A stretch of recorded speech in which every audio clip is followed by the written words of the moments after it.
निवडणूक आयोगाच्या ढिसाळ कारभाराचा आणखी एक प्रकार समोर आला आहे। ठाण्यातील पाचपाखाडी परिसरातील सरस्वती शाळेतील मतदान केंद्र क्रमांक 41 वर ईव्हीएम मशीन अचानक बंद पडल्याने मतदान प्रक्रियेत मोठा अडथळा निर्माण झाला।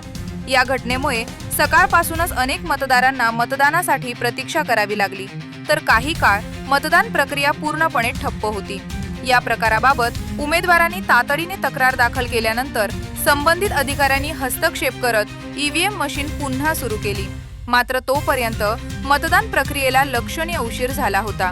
दरम्यान मतदानासाठी वेळ वाया गेलेल्या मतदारांवर अन्याय होऊ नये यासाठी अतिरिक्त वेळ देण्यात यावा अशी मागणी उमेदवार राजेश मोरे यांनी निवडणूक प्रशासनाकडे केली आहे।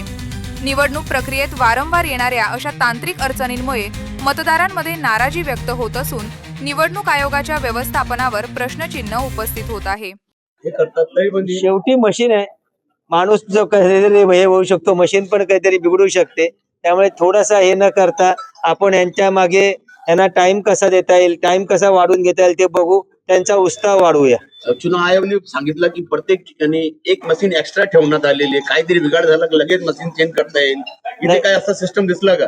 नाही, आता जे असेल ना, आम्ही सांगितल्यावर त्यांनी मशीन काढलेली आहे। मी इथे आल्यावर जेव्हा मला तक्रार आली, मी आल्यावर त्यांनी पुढच्या ह्याच्यामध्ये त्यांच्या अधिकाऱ्यांशी बोलल्यावर लगेच दुसरी मशीन त्यांनी लावलेली आहे।